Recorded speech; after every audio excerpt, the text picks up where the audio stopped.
Good morning, all. It's Monica Simpson. I'm a retired nurse practitioner with a doctorate in nursing, and now I work as a wellness coach for women over 40, teaching you how you can age gracefully and with health. Today, the topic is a sleep issue. Yes, we know this is a big one in perimenopause and menopause. We don't get enough sleep. We can't fall asleep or we can't stay asleep, or once we wake up, we're up from 3 o'clock in the morning on. So hopefully with a couple of little things I tell you today, you can make some changes and see if this will work for you. Restorative sleep is one of those most powerful tools for that we have to rebalance our hormones naturally. Many of us underestimate how deeply sleep affects your metabolism, your mood, your symptom intensity during perimenopause and perimenopause and menopause. Sorry. Sleep is not passive, it's active. This is the time when your hormones repair when you're asleep. Cortisol and melatonin work together to regulate sleep-wake rhythm and stress response. Estrogen and progesterone stabilize, which helps with reducing the night wakings and your fragmented sleep. The growth hormone is released, and once it's released, it supports tissue repair, muscle recovery, and metabolic health.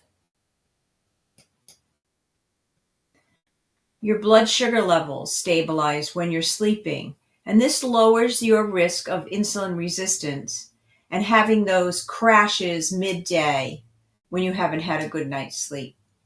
When your sleep is consistently poor, it creates a hormonal domino effect.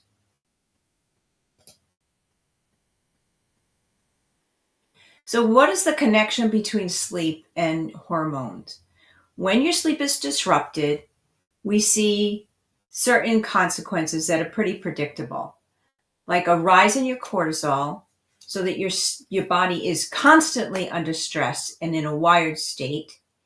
Your metabolism is slowing down at this stage in life, making weight management more difficult.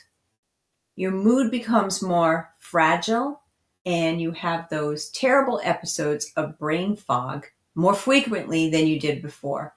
And hot flashes and night sweats often intensify.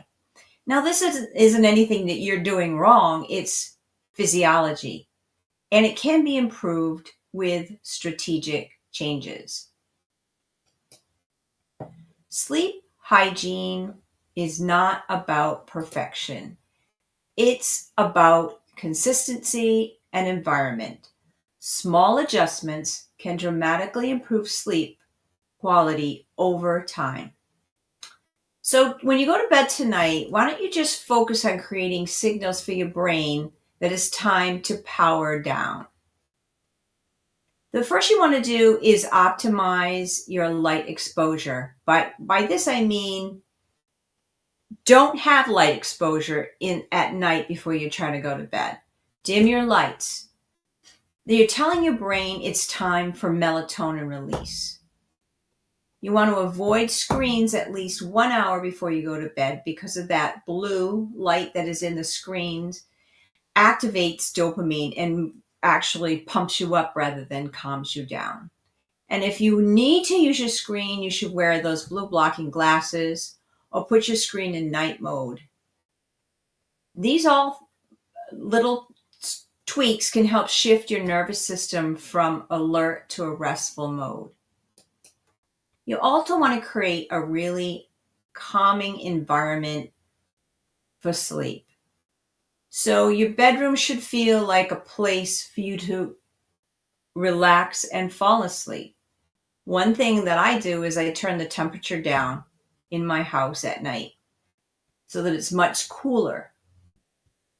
I have blackout curtains on my windows, or if I'm going and traveling, I bring an eye mask with me.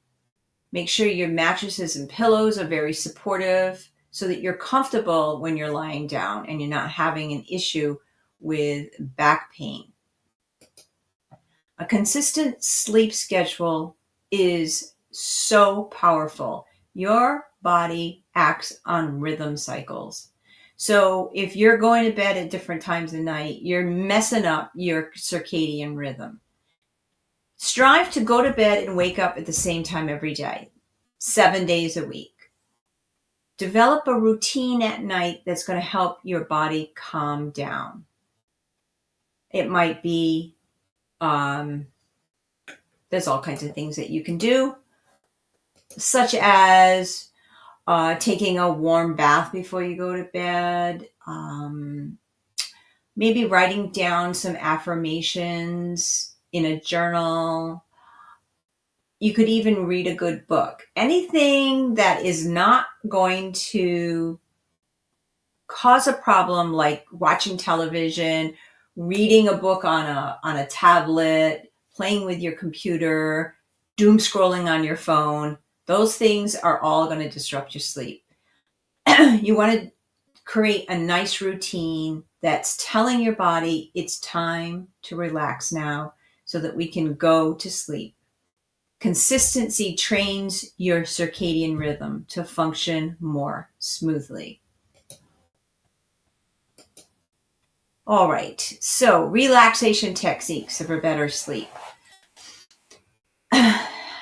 It tells your nervous system when you do relaxation techniques that it's safe to go to sleep.